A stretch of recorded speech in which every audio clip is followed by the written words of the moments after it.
In the east of England, around 70 miles north of London, sits the county of Suffolk. Known for its quiet villages, countryside and coastline, in a place like Suffolk, cases like these are incredibly rare. But in May 2006, one disappearance would leave a lasting mark on the county and become one of the area's most haunting cases. The story centres around a 19-year-old lad called Luke Durbin. Luke lived in a small village of Hollesley, a rural village in Suffolk, located a few miles from the market town of Woodbridge. Compared to busy cities, Hollesley was quiet and close-knit. It was the kind of place where people tended to know each other, and where life moved at a very slow pace. Luke lived there with his mum, Nick, and his younger sister, Alicia. According to those who knew him, family was a huge part of Luke's life. His mum and sister would later describe him as caring, affectionate and thoughtful, somebody who got along with people easily and was rarely confrontational. One thing Luke was especially passionate about was music. He loved playing the guitar and had a strong interest in music technology. Like many teenagers reaching adulthood, Luke had ambitions and ideas about what he wanted from life. After leaving school, he enrolled on a music technology course at a college in Colchester. The course seemed like a natural fit for him, but the long commute from Suffolk to Colchester every day was a bit of a pain in the arse, and after around a year, Luke decided to leave the course completely. For Luke, that period of life seemed uncertain. He was still trying to figure out what direction he wanted to take his life. And like many 19-year-olds, he appeared to be searching for stability and purpose. After leaving college, he spent some time working different temporary jobs while deciding what he wanted to do next. But by 2003, things seemed to be improving for him. He had recently started working at a greengrocer in Aldeburgh, a peaceful coastal Suffolk town known for its independent shops and seaside atmosphere. And according to his family, the job had already brought positive changes to his life. He had more routine, more responsibility, and seemed to be becoming more focused. At home, Luke would often bring back food from work and cook meals for his mum and sister. Years later, his family would still talk about these small moments because they reflected the kind of person they believed Luke was. Then came Thursday, the 11th of May, 2006. That evening, Luke was making plans to go out with friends. One of these close friends, Alex, had returned from London to visit Suffolk for the weekend. The group decided to spend the night together in Ipswich, the largest town in the county.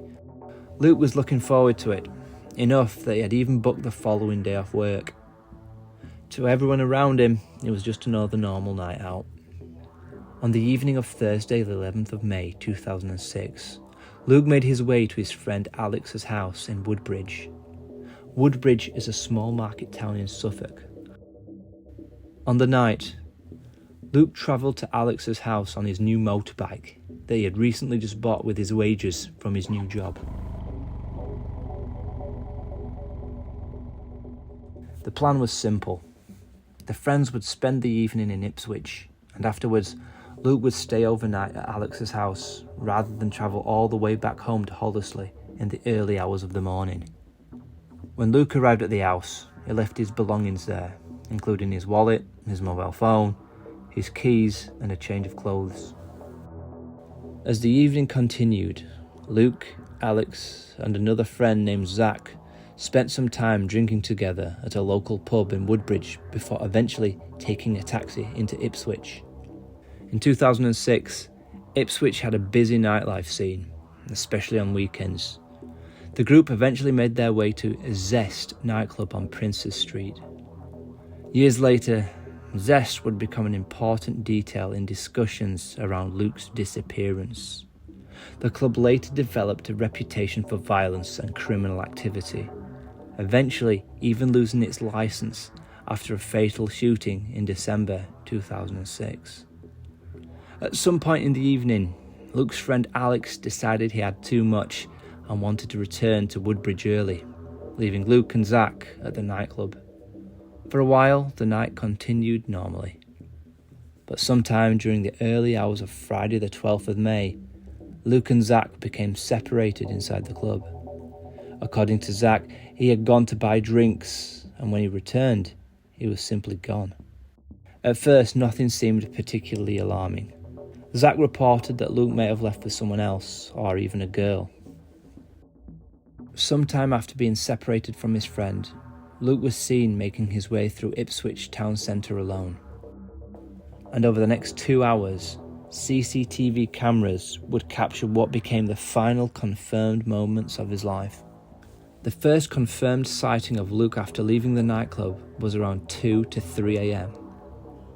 He was seen near the Ipswich train station, which is only around a 5-minute walk from the nightclub where he had been earlier that night. At this point, Luke appears to have been trying to get home or find some transport. However, as he got to the train station, he found out that there were no trains at that time. With no trains available, Luke moved on and continued walking through the town centre.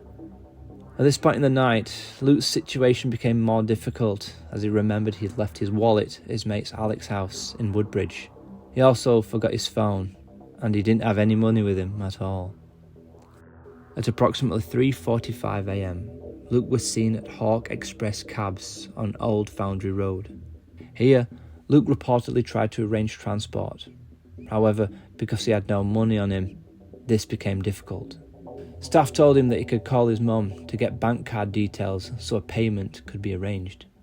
However, Luke refused as he didn't want to bother his mum as she would have work later in the day.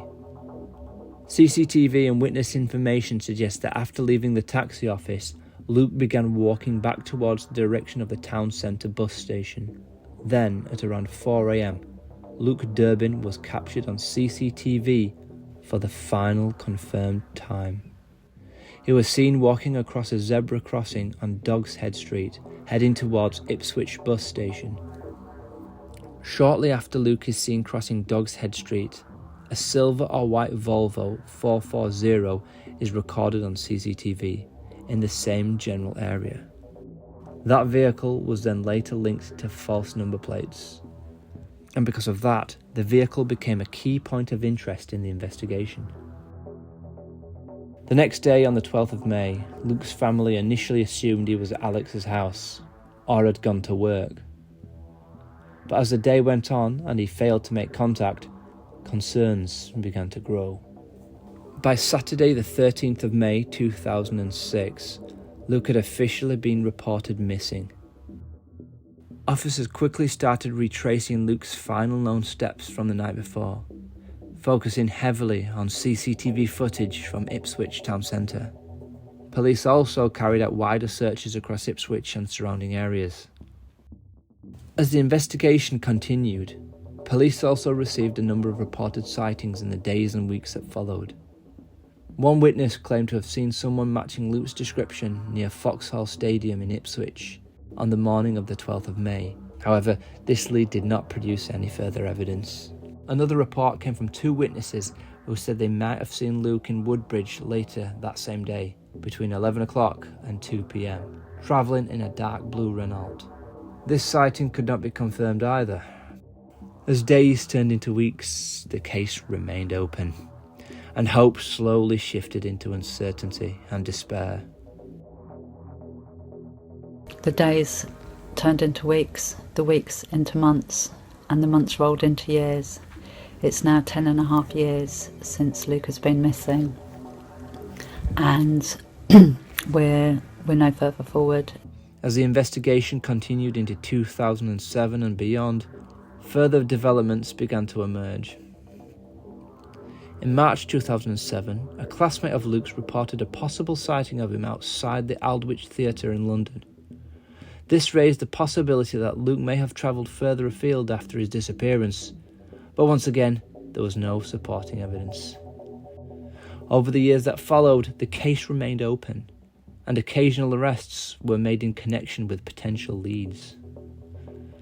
In 2011, 2 people were arrested for identity fraud after allegedly using Luke's personal details in online purchases several years after his disappearance. However, They were later released without charge. In June 2012, 6 years after Luke's disappearance, Suffolk police announced 2 arrests in connection with the case. A 40-year-old man was arrested on suspicion of Luke Durbin's murder, while a 25-year-old man was arrested on suspicion of assisting or being involved in the murder. Police also carried out searches at properties linked to the investigation. However, detectives released very few details publicly, and it was never confirmed exactly what evidence or intelligence had led to the arrests. There was no public confirmation that either man had been seen with Luke on that night, and police did not reveal whether the arrests were linked to CCTV footage, witness statements, or new information received years later. After questioning, both men were released on bail, and no further action was ultimately taken. Over the years, several theories have emerged about what might have happened to Luke. None have ever been proven, but they continue to be discussed in online communities. One of the most commonly discussed theories is that Luke may have encountered someone in the town centre who took advantage of him being alone. This theory is often linked to the presence of a silver-white Volvo seen shortly after his last sighting. Some people believe he might have been approached trying to find transport home, and that the situation escalated quickly. Another theory, often discussed online, suggests Luke may have had some involvement in low-level drug dealing or connections to people in criminal circles in Suffolk or beyond. Some people suggest that he may have owed money, met some individuals connected to larger criminal networks, or he could have been targeted. Another small number of people have suggested Luke may have left voluntarily. This is generally considered unlikely by investigators, as he clearly intended on going back to his friend's house, and he was described as close to his family. More than a decade later, the disappearance of Luke Durbin remains one of Suffolk's most enduring mysteries. A 19-year-old lad went out with friends on a normal night out and was never seen again. What happened to Luke Durbin after 4 a.m. on the 12th of May 2006? And until that question is answered, the case remains open. So, if you think you've got some information on Luke, feel free to share it. And that's all for today's video. I hope you enjoyed it, and please drop us a like and a subscribe if you enjoyed the video, and I'll see you on the next one. Thanks.